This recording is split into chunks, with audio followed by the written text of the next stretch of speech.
Hello and welcome to the Irn-Cru, an American football podcast made in Scotland. The off-season is still dragging along, but we're here to brighten up your week with our weekly news crew. Make sure you follow, like and subscribe to our social medias at Irn-Cru everywhere you can find us, and make sure you keep up with us on all your podcasts to keep up to date with all the content that we're pushing out in the off-season. Tonight's panel for the show is something like a fancy dress party. We've got a giant, a cowboy and a chief on the show. I'm your host, Dan, your Cru's resident cowboy. In the NFL off-season, the players all go to Cabo. Oh, this guy's back from his own off-season break to Spain. It's the Cru's own big chief studs. How you doing? Yeah, not bad, mate. It feels like an absolute lifetime since I've been on with you boys, so I'm looking forward to tonight. You've not missed much. I've still been listening in. And finally, the tallest member of the crew and our giant himself is Gav. How you doing? Very good, Dan. Good to be back. 2 weeks in a row. I'm developing a bit of a streak here. I know. Did you go away and Gav returns? It's almost like we planned it. Finally in the same place at once. And I'm involved as actually being organised. That's just no us. Anyway, guys, let's get down to business and talk some ball. So, after the success of the 2022-2023 season quarterback show, Netflix and Peyton Manning have teamed up again, and this year they're bringing us receiver. It's following Devontae Adams, Justin Jefferson, George Kittle, Tebow Samuel, and Amon-Ra St. Brown as their teams play through the 2023-24 season. It's now been released, so make sure you tune in, and that leads us to tonight's kickoff question, guys. So, in the spirit of documentaries following sports people across a season or across a tournament or something like that, what I want to know from you guys is, I want to hear the three people from the sporting world, past or present, that you would want to watch in a behind-the-scenes documentary, kind of like receivers, stroke quarterbacks. Who is it and why? Gav, we'll come to yourself first. Bro, well, yep, got a good mix here. So we'll start with, I guess, like the receiver show, we've got a bit of a mix of talents in this one. So we'll start with the rookie. So I've got Caitlin Clark. So number one draft pick in the WNBA, but probably the biggest name coming out of college basketball, male or female, last year. Just signed the $28 million deal with Nike. And already kicking up a storm, kicking up controversy as well, as she kind of adjusts to playing pros.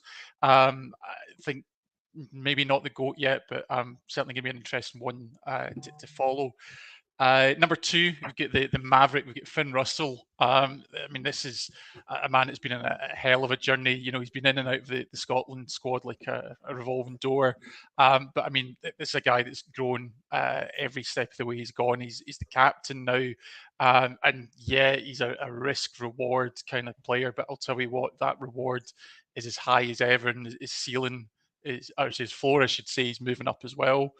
And then I was going to go for a legend, but actually I realised we could probably add a twist and say it's a family affair now, because I'm going to give you the James family, LeBron and Bronny, number three. So, I mean, LeBron, there's so much you can say about him. 20 plus years as a pro and still top 10, probably even top 5 player in the league, going to the Olympics as part of the Avengers team, as that they're calling themselves this time round. But I mean, the story this off-season in the NBA has been, his son going on to the team. Whether or not you think that's nepotism or justified, we've just got to wait and see. But I think it's going to be a great story to see either way. Yeah, all three of those programs would be great to watch, Gav. I could definitely tune into them. Studs, what about yourself? Who's your three and why?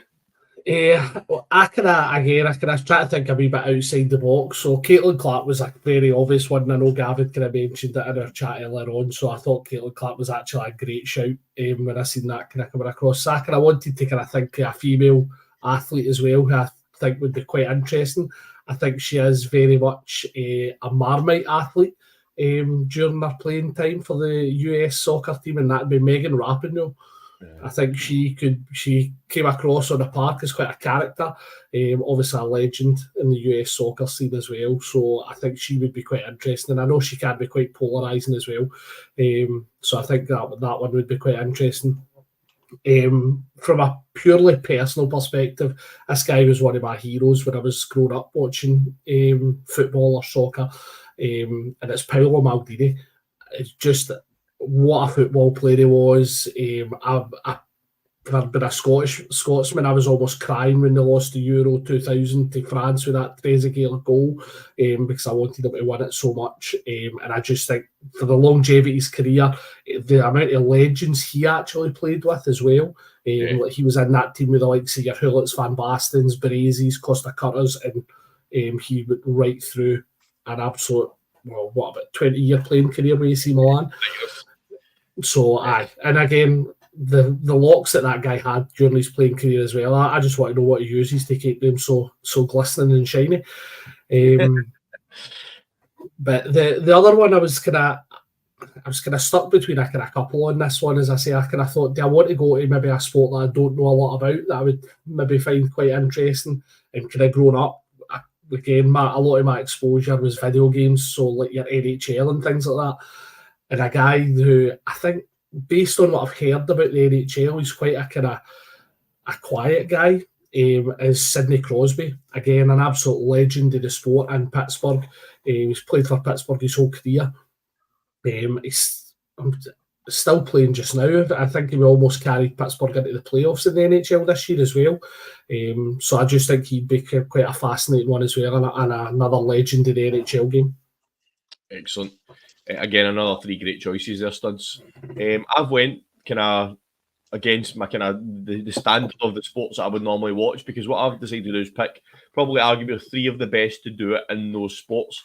So kind of my logic is, how do the best do it? So first, I went with Roger Federer first. What a player he was, what a tennis player he was. The stats for him, like 20 Grand Slams, 103 titles in total, just in singles, 8 titles in doubles, so 111 titles across his career. He probably the best of all time. Like, how did he keep that consistency up? What did he do behind the scenes? What was his motivation to become the best ever? And I remember watching him when he did his debut against Sampras at Wimbledon. You're like, you would never have known watching that game what he would go on to achieve in the game. So, yeah, that was a huge one. I thought I'd love to see what he does as well. Another one is a sport that I don't watch a lot of. I'm trying to get into a wee bit more. It just takes a bit longer than American football, which is probably the bit soft button.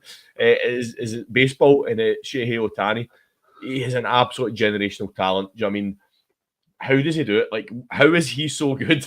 What does he do to make himself be? I mean, obviously we've seen a lot of good pictures and a lot of good players with the bat, but he can do it with both. That's just unheard of at the level that he does it.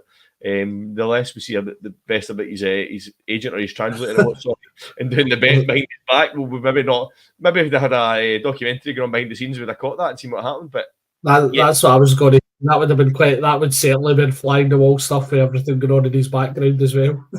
Yeah, but even the adjustment coming across from Japan to the US and the adjustments he's made, and what would have been really interesting to see would have been all the conversations about where he was going to go, like what teams were coming in from, kind of a bit like Hard Knocks in the off season, like the discussions about where he was going and stuff. That would have been good to watch.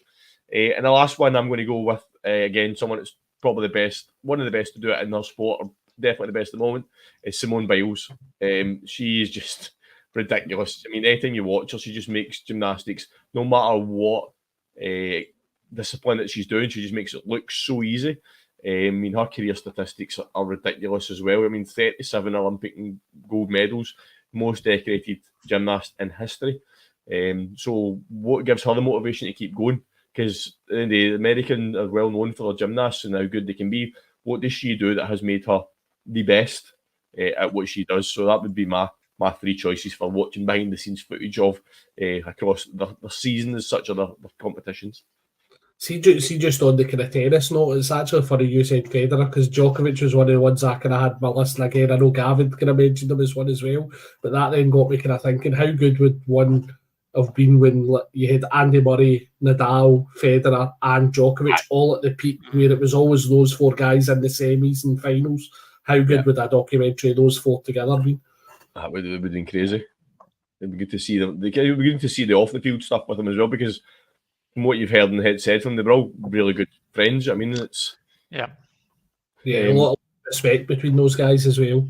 Yeah, it's very unlike in any sort of sport to have four people at the top of their game at the same time. You obviously get peaks and troughs in different sports, but to have arguably four of the best players of along, well, maybe of all time, to play it at the one time. Just doesn't happen in sport at all, does it? Well, think about it as well. I mean, tennis for the most part, it's a singles sport. So I mean, NFL, basketball, football, you travel with your team. So that's your group, and yeah, you cross paths with the other teams. But even in the Olympics, solo athletes, they've got their country men around them, or country women. But yeah, in tennis, it's basically, yeah, you've got your team, your physio, your coach, but it is basically you and your rivals all in those locker rooms together, traveling together. So yeah, I mean, to have, I think there's a couple of stories there, because yeah, to have those guys all at the top of their game at the one time be incredible. Really unfortunate for Andy Murray that he was probably hell of a player, but probably number 4 out of those 4. That he just happened to be of that same generation. But I mean, at the same time, what time to be alive. Yeah, if I hadn't been for the three of Andy Murray, would have probably dominated sport for tennis for many years. But it's just a break sometimes, isn't it? All right, guys, let's move on to the actual what is going on in the world of American football this week. So, Stu will be happy to know that we're kicking off again with his favourite quarterback. We kicked off with Joe Burrow a few weeks ago or last week, and now we're doing it again this week. So, what we're going to talk about, and people may or may not have seen this, if you're following across NFL social media this week, you most likely will have seen this. Something that Joe Burrow mentioned a couple of months ago on a podcast, but in a press conference, that wasn't really picked up on, but he was asked the question again this week on the Pardon the Take podcast. So he was asked, what would your season look like if the NFL went to 18 games? So I basically asked him, as a player, what do you think would work? The way he broke it down was, if it was an 18-game season, he would have to have 2 bye weeks. What he would have is, first bye week is regular, just into the schedule as normal as it does at the moment. The second bye week would be week 13, and during week 13, they would have the Pro Bowl weekend. So all the activities that go around the Pro Bowl, the skills challenge, flag football match, all that would happen across week 13, and that would give the players a bye week as well. What that would then result in is that the Super Bowl would then happen on President's Week, the weekend of President's Day. So that would then give the US public basically a bank holiday the day after the Super Bowl. So everybody, they've been talking about this for a wee while now in terms of getting a public holiday the day after Super Bowl, because everybody watches it, so they want a day off work after, which even in the UK, I'd be campaigning for a day off work after the Super Bowl as well, because of the times that we have to stay up to watch it. Studs, I'm going to come to you first. What's your thoughts on generally if it goes to an 18-game season, and Joe Burrow's it's not a proposal he's made, but his thoughts on how he thinks it should break down if that's the way they went? For me, I think if they're going to an 18-week season, I think the 2 bye weeks is going to be the logical step. I think it makes sense.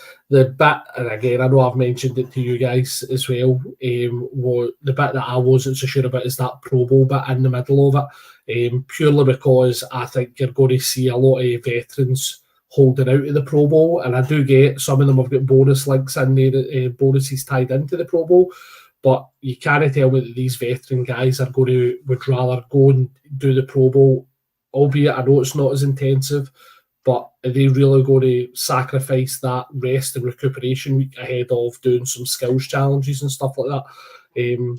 For me, I don't think a lot of them will, so I still think you'd have similar scenario to what you'd have here, where you're maybe getting in essentially your reserve Pro Bowlers getting into these skills challenges. But I do think it's a logical step for 2 bye weeks. I think that makes sense. And as for the President's Day weekend for the Super Bowl, I know listening to the Pat McAfee show when Roger Goodell was on it during the draft, that's certainly something he kind of alluded to, is where he wanted to kind of go with it. He wanted to push so as the Americans were getting that bank holiday after the Super Bowl. He thought it made sense as well. And again, let's be honest, if even in the UK, if you've got a sporting event on and then you've got a bank holiday the next day, you go and enjoy a jolly with your pals. You go down the pub, you go to find a beer garden when we actually don't have rain, those kind of things, and you watch these sporting events. Yeah. Gav, what I'm going to do is I'm going to throw a bit of devil's advocate at you, because I know you've got a very similar point to Studs on that. Yeah, so of course. Pro Bowl weekend, in terms of players not trying to maybe get injured, the way the Pro Bowl's been pared back in terms of no contact, skills challenge, a fun flag football game, is there any more chance of them getting injured during that than there is a regular week of training?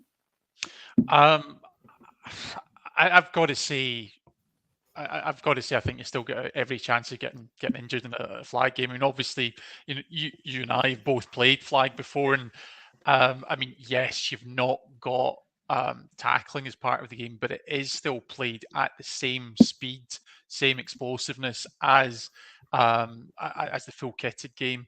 You're going to get collisions, you're going to get concussions. I mean, certainly seen people, with plenty of teeth lost and things like that, playing flag. So, I mean, yeah, it's maybe not got the same glamour for the fans, but I think for the players, the risk is very much the same as it would be for the kitted version, which I think we've got to acknowledge over the years has been pretty low energy anyway.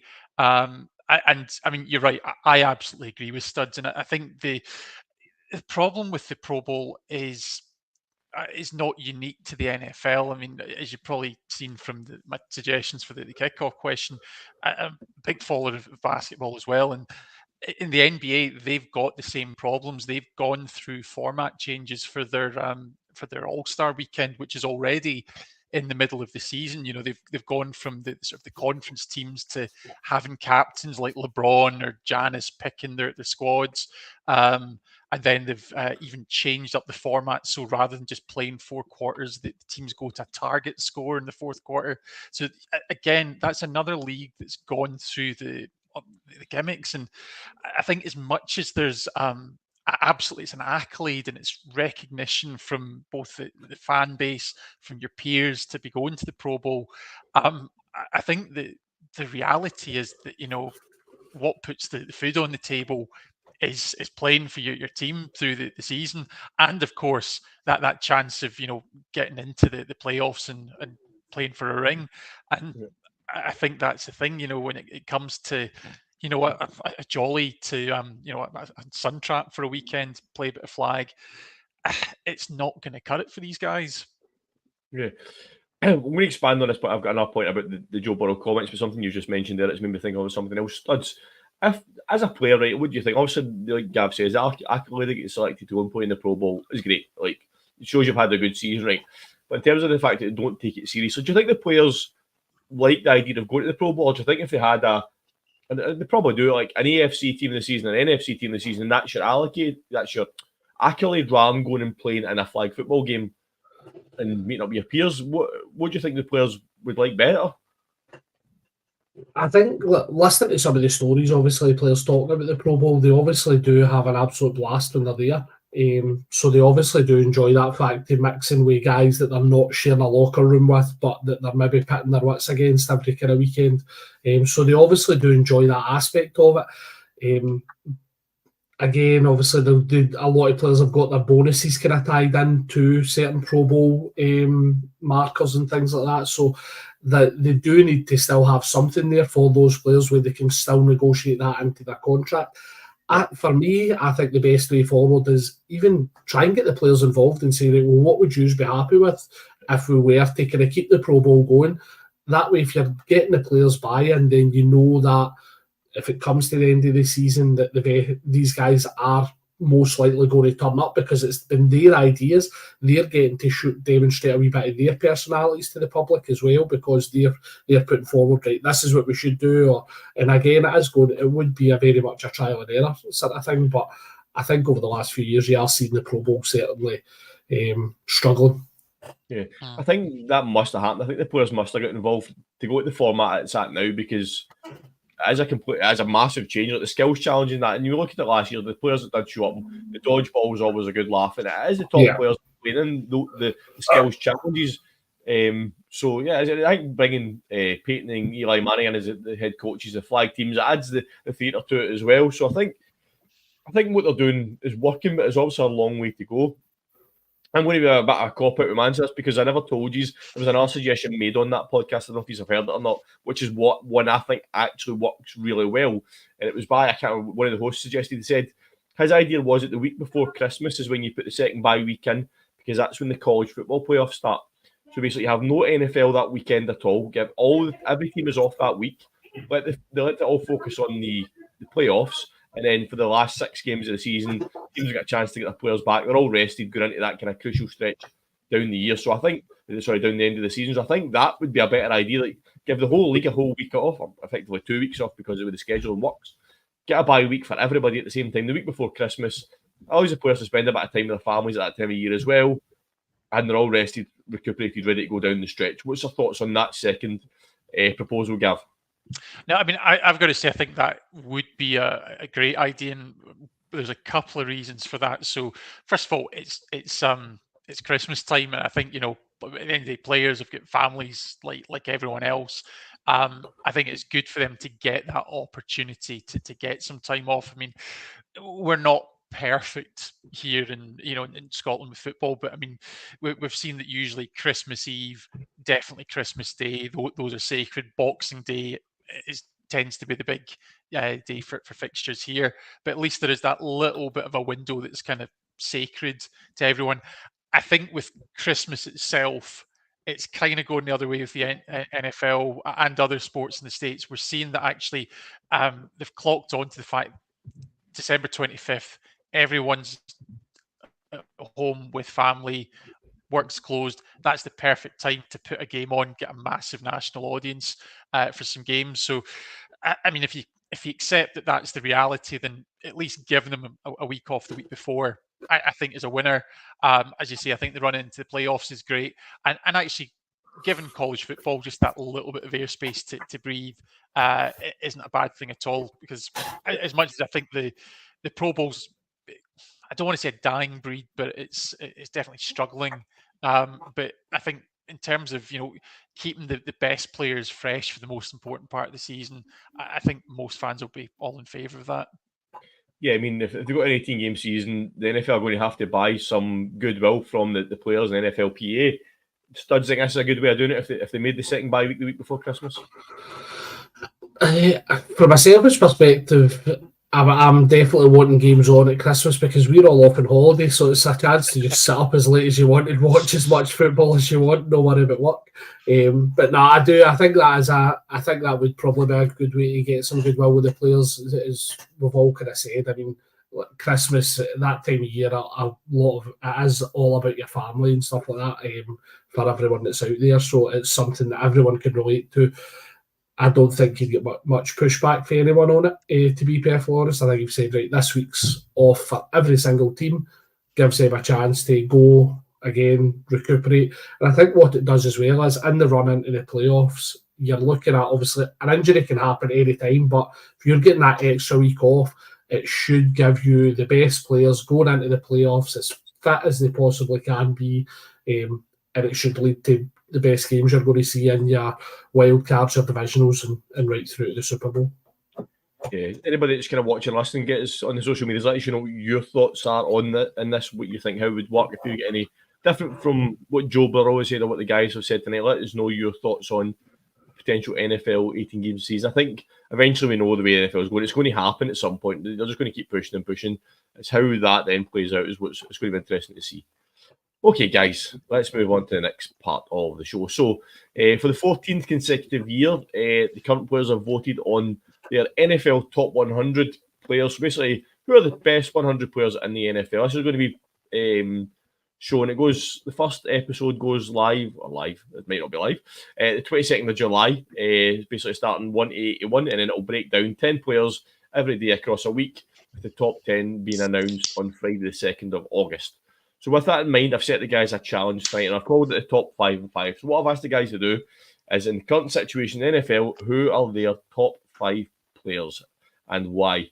So you get 5 minutes each. I think that should be long enough. Studs, I'll come to you first. Who is your top 5 current NFL players and why? I think for number one, mine's is going to be pretty obvious. Go backwards. Go back. Let's go. Start 5. Go back here. My number one is this, and just that's it done. Start at 5. Come on, you know the game. Start at 5. All right. So for number 5, I'm going to go again. No problem about it. I'm going to go for an absolute homer pick. The guy is an absolute game wrecker. And we've seen how disruptive he was on the Chiefs' defence last year. He's been spoke about by the Giants in their hard knocks off season as well, and that's Chris Jones. The guy just has a massive influence in any game that he's a part of for me. And without him last year coming back, I don't know if we win the Super Bowl. being brutally honest. So yeah, I've went purely homer pick for number 5 on that one. We'll mix it up a wee bit. We'll all do our 5s first. Let's do it that way, right? Go for it. Gav, who's your number 5 and why? Yeah, so number 5. I mean, for me, there's only one position, because I've tried to mix up. There's only one position that I've gone for twice, and I guess being a quarterback league, it's your man under center here. So, for anyone that's listened to the podcast last season, it probably wouldn't be a great surprise to hear me say my number 5 is Josh Allen. I mean, this is a hell of a quarterback. There is going to be one coming up later, but this guy's a hell of a quarterback. And I think if we watched the Bills season last year, he really did take that team on its back and get them into the postseason. I think he's probably going to see even more challenges as the Bills kind of reset their roster a wee bit. But I think, as long as Josh Allen's there, they're going to have as good a chance as anybody to keep themselves in the conversation. Excellent. Well, my number 5 is going to be a homer pick as well, which is probably no surprises. The person I pick might be a surprise though, but I'm going to win my number 5 player is CD Lamb. I think up there, I know there's more obvious picks in terms of wide receivers, but for me, what CD Lamb can do and what he done last year, he broke out last year and he showed us all what he can do. I've got him. I have actually got him because I don't have, I'll give a spoiler away, I don't have any more wide receivers in my top 5, so I have got CD Lamb as my number 1 receiver in the NFL and my number 5 player on my list. Maybe a bit of a homer pick, but I think he's just going to get better and better. And last year showed exactly what he can do. Right, Studs, number 4, who have you got? Number 4, I'm going to keep our resident Browns fan, the conscience of Cleveland, happy. And it probably paid me a little bit to put him ahead of Chris Jones, but it has to be Myles Garrett. For me, again, you look at what he done last year, the block punt where he just literally took over the game, and Louis quarterbacks in Cleveland, it was basically, I'm going to win this game for us. He's very much a leader in the dressing room. He's been one of the top defensive players since he's come into the league. No real surprise when he was drafted so highly by Cleveland as well. So yeah, Myles Garrett is an easy top 5 selection for me. Okay, Gav, come to yourself next. Who's your number 4? Well, I think you started the run with your number 5, but the running receivers. So I'll kind of take it on to the next one and go with Justin Jefferson.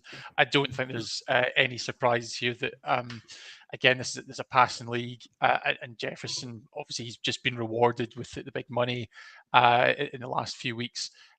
He's absolutely a game changer. Missed several games for the Vikings last season, still topped 1,000 yards, and obviously, when he went down, that's had an impact on the team as well. He'll be a big part of the Vikings' success going forward. So that's number 4 for me. Excellent. My number 4 is a player very similar to, and I'm going to tell you, it's not Myles Garrett, very similar to Myles Garrett, and that he basically, if without him in on the defense of this team, they aren't as effective as they normally would be. My number 4 is TJ Watt. He is just, it's a toss up between him and Myles Garrett. And I raved a lot about Myles Garrett last year, but I'm just going to TJ Watt has just edged it for me on this. I think the way he approaches the game, what he can do, and what he brings to that defense, it definitely gets into my top 5. I'm looking forward to what you can see from him going forward as well, because there's definitely more to come from TJ Watt, and I'm looking forward to seeing where that goes. Our resident AFC North fans will not, and panelists will not be happy to hear me say that, but watch out, guys. Right, number 3's Studs. Back to yourself. This is probably one that I'm struggling with, because again, TJ Watt has been at the forefront of my thoughts as well, to be honest. So I could have quite easily slotted him ahead of Myles Garrett for the reasons that you just mentioned, Dan, as well. But for me, I went with a guy that I've seen on my team before. He's now winged his way down to Miami, and he is one of the elite receivers in the league. Yeah, he's a bit of a mouthpiece. He's maybe shooting his mouth off looking for a new contract, but the guy's speed and what he's able to do for his quarterbacks is just, for me, it's unparalleled right now. And I think we've probably got another couple of years to see that with Tua. It's Tyreek Hill for me. For me, I think he's probably just edging it ahead of those other receivers. But yeah, as I say, his speed right now is just ridiculous. And for a guy that's turning 30, he's not showing any signs of slowing down. Yeah. Well, see, talking about slowing down, have you seen the video of him this week getting beaten a one-on-one by a female flag player? I haven't seen that one. I've seen the one of him getting absolutely schooled back up like inside his cabs. It must have been some sort of kind of thing where he was going out and doing stuff with kids. But I say it's maybe kind of late teens, maybe 15. So I don't actually know. I've jokes like kind of about 15, 16. It's kind of line up one-on-one. It's a kind of competition. Who can beat Tyreek Hill?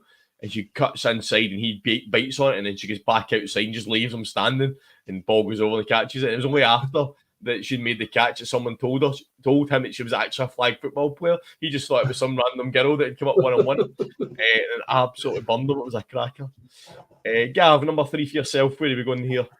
Yeah, so I think we there's a bit of a pattern here. I think last summer we did the pod where we talked about the most important positions across the field. So, we've talked about I've had a quarterback already, with receiver, and we've had key defensive players. I'm going to go to the man that keeps the quarterbacks standing upright, and I'm going to go with Tristan Wirfs. Now, there's a few big names out there at the position. Trent Williams, another one that jumps out to me. But I think the reason that I went for Wirfs specifically is, first of all, I predicted him to crush it last year in the NFC South pod, and he did. But I think the big thing for him is, he came as a rookie, wins the Super Bowl in his rookie season, and really kind of, I guess, augments the legacy of Brady for his time in Tampa. But not only that, but last season he also turned around Baker's season as well. I'd said that was the reason that I said he would be so important, is because you had a quarterback with a shaky legacy. Sorry, Brian. But obviously, he's really managed to turn it around, and Wirfs has been, a consistent piece of that Tampa line basically since he was drafted. Yeah, no. You say it's a position doesn't get the props it probably gets. It's not a pretty position, not a favourable position to get. So, yeah, these players are vital to the quarterback, like you said.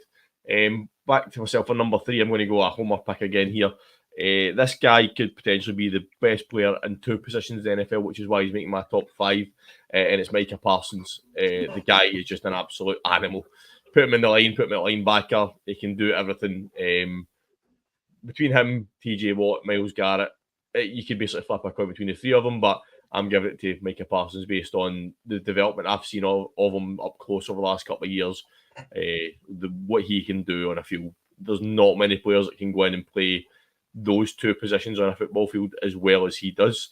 So he makes it into my top 3, not just my top 5. So yes, and Micah Parsons at number 3 for myself. Right, penultimate number 2's studs. Who you want me number 2? For me, I'm going for a real Swiss Army knife on the offense, and it's not Taysom Hill. I'm going for Christian McCaffrey at number 2. We've seen this guy do it all on a football field. We've seen him throwing touchdowns. We've seen him catching touchdowns. We've seen him rushing touchdowns in. He's just an absolute freak athlete. For how hard he actually runs, I'm surprised he is still going at the level he's going at.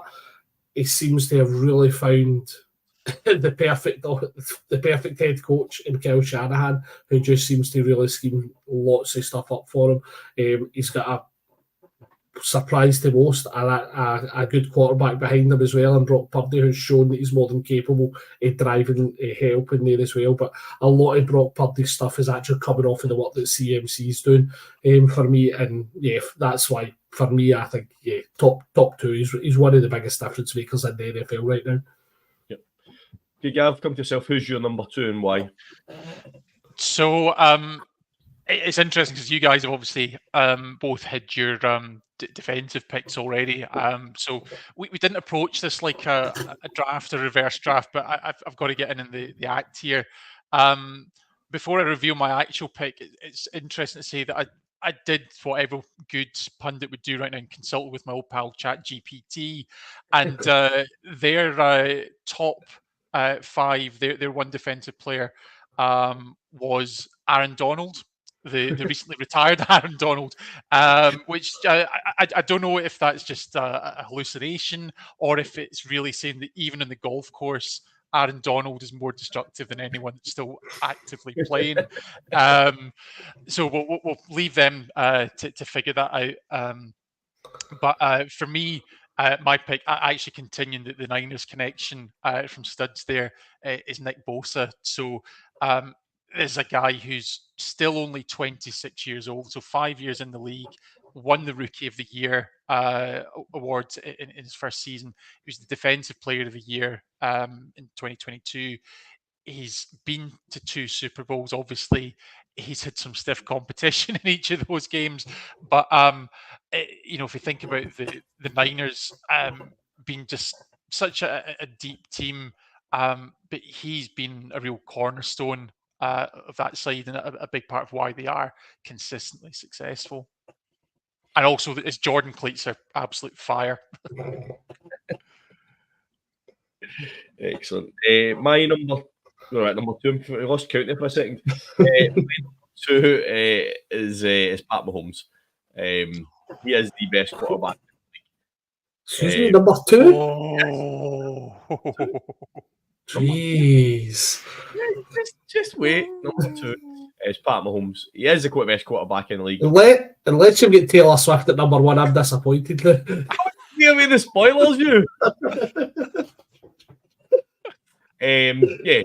I mean, Pat Mahomes, I'm not going to tell you why I think Pat Mahomes is number 2, because all the reasons that I think Pat Mahomes is number 2 is going to be the exact reason why Studs is going to tell you that he's number 1 in a second. So I will just pass over to Studs. Why is Pat Mahomes your number 1? And it'll be the same reasons why I've got my number 2. Again, it's no real surprise who my number 1 is. So again, I started with a homer pick. I'm going to finish with a homer pick. That is Pat Mahomes. What he's done since he's come into the league is absolutely phenomenal. He's been to 3 Super Bowls already. He's started 4-5 seasons, I think, now. So he's been to the AFC Championship every single season. He's been a starter. He's smashed records. He's probably going to smash more, to be perfectly honest, as well. So yeah, for me, this was probably the easiest one that I had out of a lot of them when we were discussing top 5. It was number 1, Pat Mahomes. Right, where can I put everything else in? Yeah, I'm surprised your top 5 was not Chiefs players, to be fair, Studs. That's normal. You've got previous. I genuinely did think about putting Taylor Swift in at one of them for a laugh. Just for drawing the most viewers to the NFL last season. Exactly.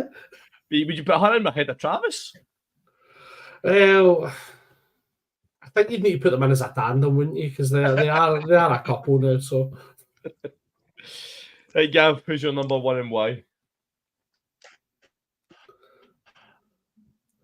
I mean, well, time's moving on. So what he said, no, I'm serious. Pat Mahomes. I honestly thought when we came into this that we were all going to say Pat Mahomes number 1, just to kind of show that there's a real consensus. But I mean, Studs obviously talked it through, but I guess the only thing that I can maybe add is that Pat Mahomes is still only 28. He's got 3 rings. He's been to an AFC Championship every year that he's been in the league, and he's going for a 3-peat this year. I mean, I'll be honest. I am one of these guys that doesn't like to see one particular team dominate the league. I think he's a hell of a player, and I've cheered against the Chiefs the last couple of years because they are that big bad that Brady and Bill used to fill. But it's going to be a hell of a story this year, to see if they can make history. And based on everything I've seen so far, you've got to like them for it. Yes, go on, Gav. So what I've done here is I knew you two were going to go Pat Mahomes number 1, right? And I did not want to put the crew curse on Pat Mahomes. Going last, I did not want to be the one that was to be blamed for Pat Mahomes does the off season.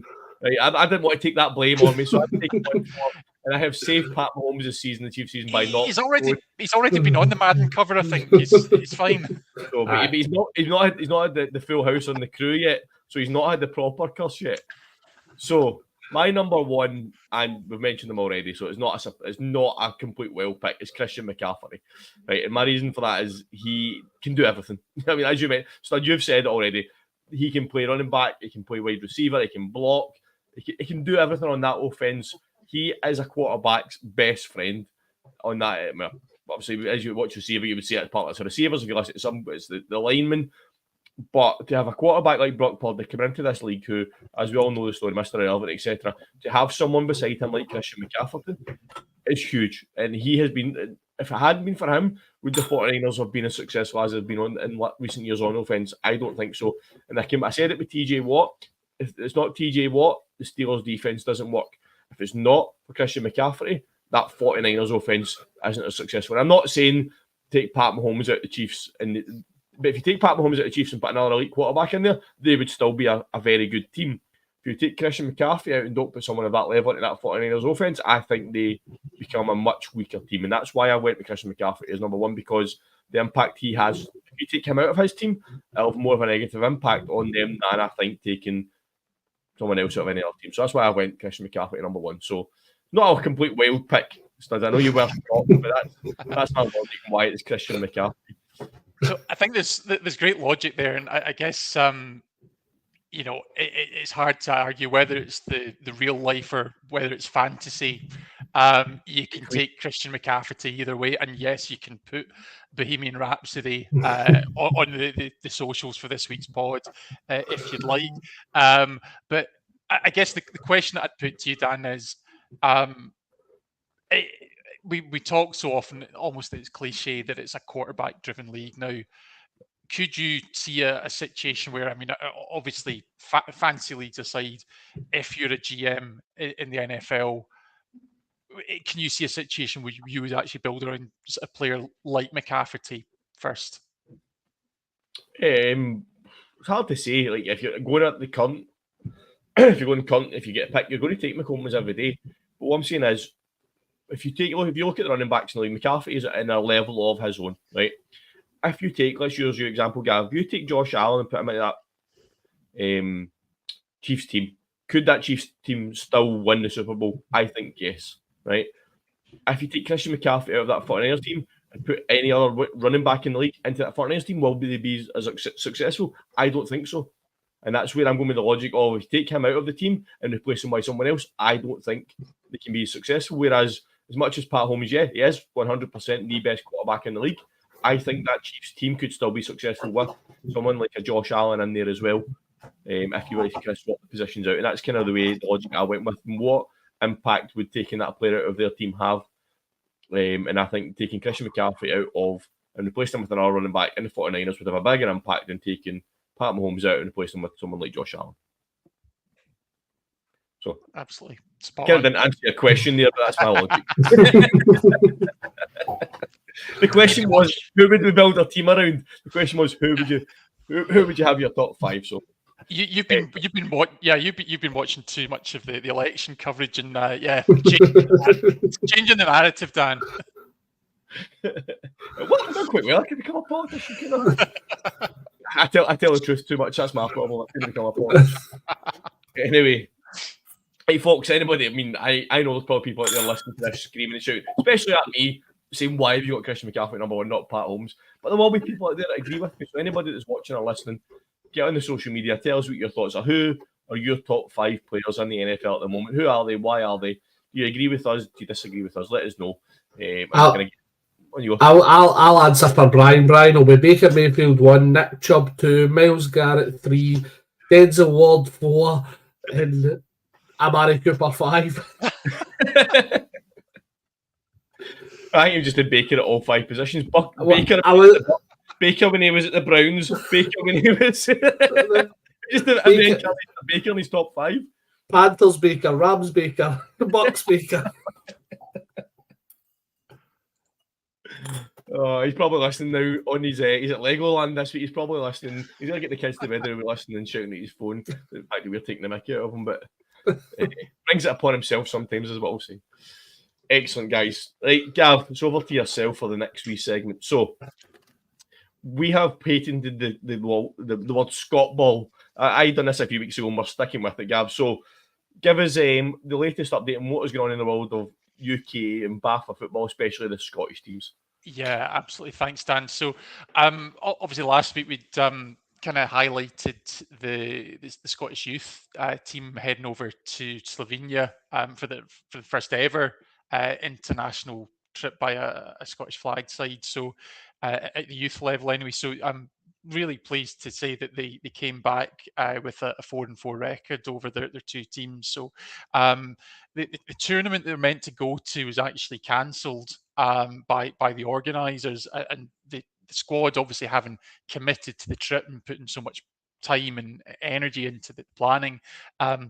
Basically decided to go ahead and reached out to the teams that were due to participate, and they actually got some support from Trieste flag football from Italy. So yeah, a really strong weekend, and I think just really exciting to see the team come back with some wins and just show that there's some promise at the youth level for flag. Because obviously the big story here that you've got to think about is actually, the Olympics in Paris just a couple of weeks away, but you're already thinking 4 years ahead to 2028. So actually the under 15s and the under 17s that we've got now, these are the kind of kids that could be in contention for the Olympic squad in 4 years' time.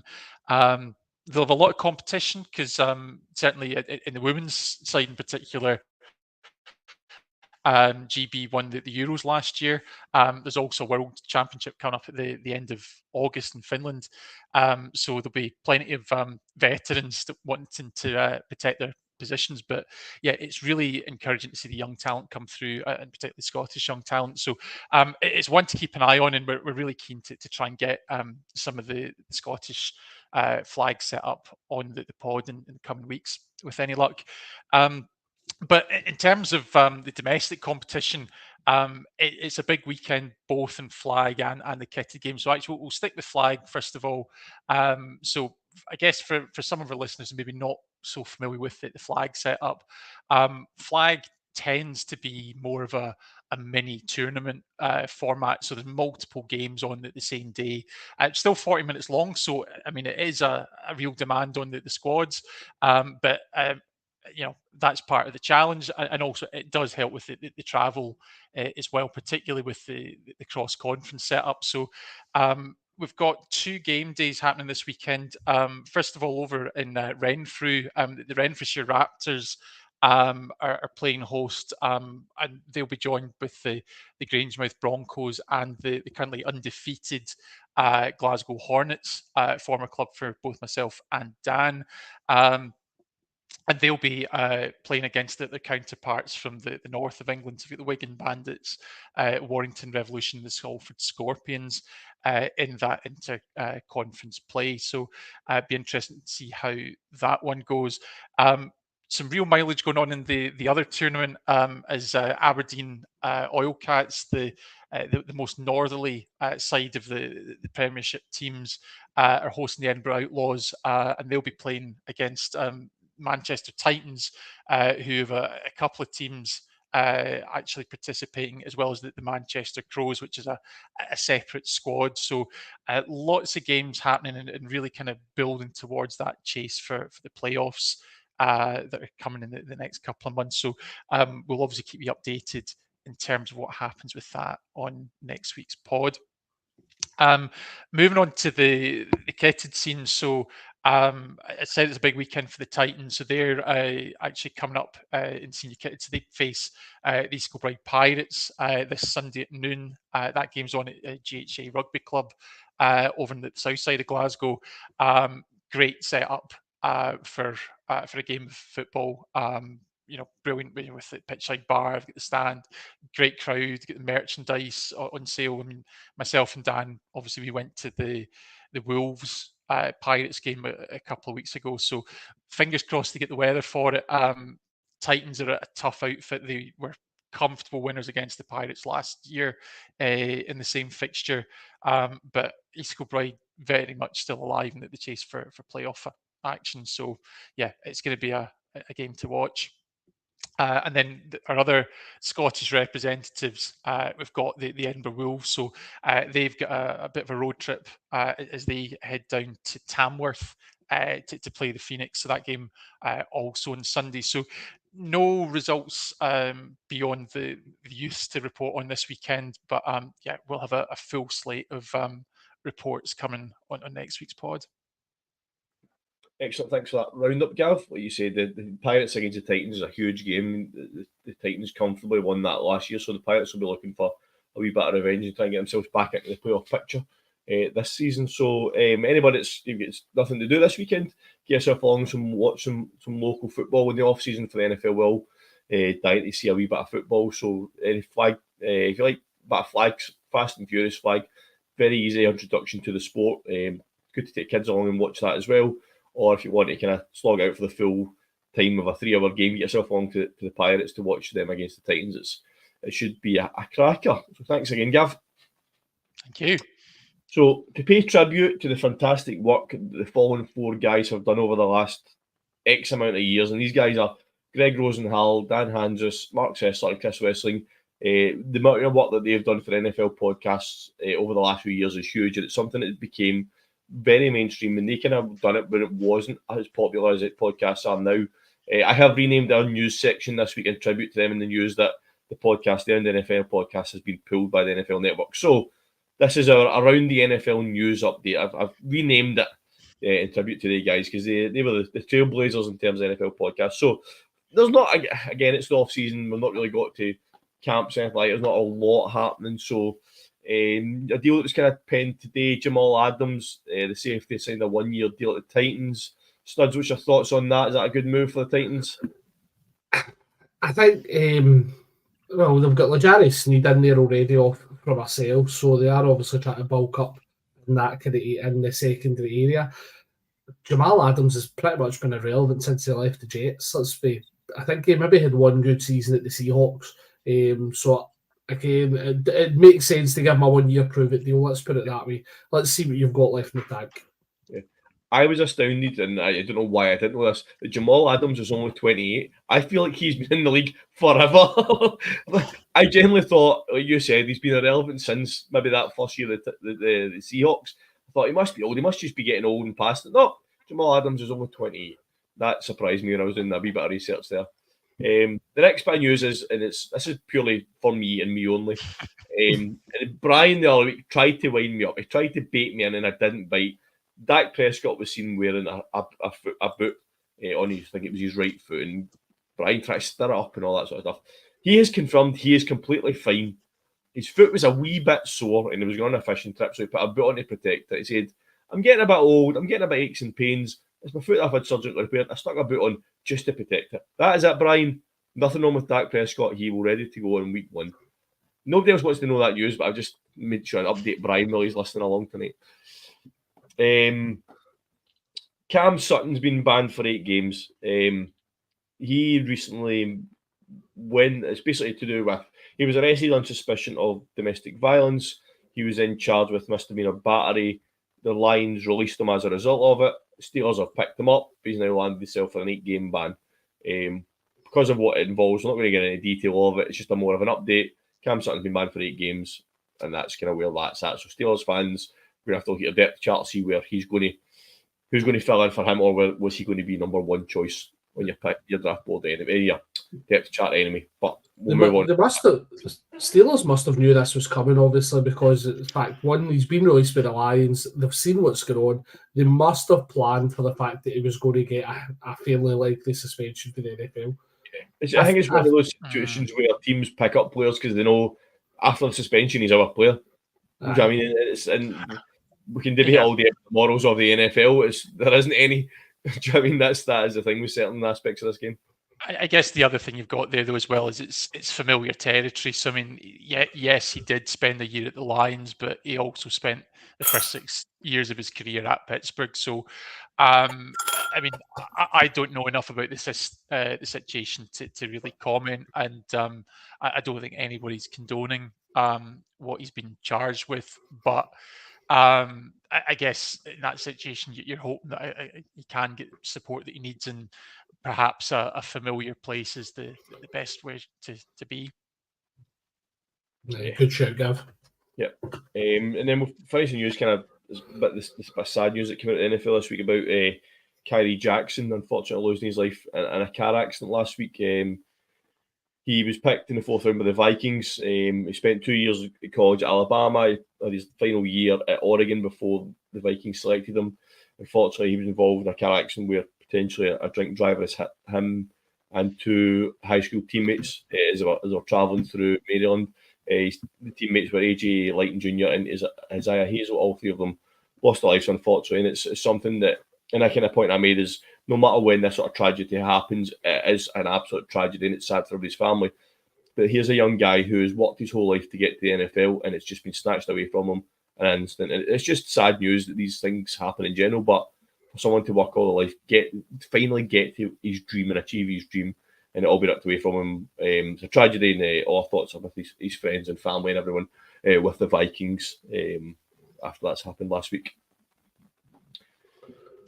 Okay, guys, we're going to finish with 2-minute drill. So a couple of minutes left in the pod, and this week, I hope you got the message before we come on here, because this is a bit of a curveball, this one. So the challenge I've set the guys to finish the pod off right in the last 2 minutes is there are 7 teams in the... I do what I should have done? I shouldn't have give you the answers. I actually realised I should have done. I should actually name the 7 teams. I screwed this one up. Anyway, there's 7 teams in the NFL who have never had an MVP. They are the Cards, the Texans, the Jags, the Jets, the Eagles, the Bucks, and the Saints. Are any of those teams going to break the duck this season, Studs? Probably not, but if you're looking at our answer, you're maybe looking at the Texans. If CJ Stroud kind of picks up from where he left off last year, then he's probably got as good a chance as any. Jalen Hurts is probably the other one who's obviously had a great season before with the Eagles, but not quite took that next step. Gabs, Aaron Rodgers at the Jets, can he get the MVP? No. I'll be honest. I mean, I had this written down as well before Studs went first. I had Stroud as well. The Texans were certainly one of the most exciting teams in the league to watch last year.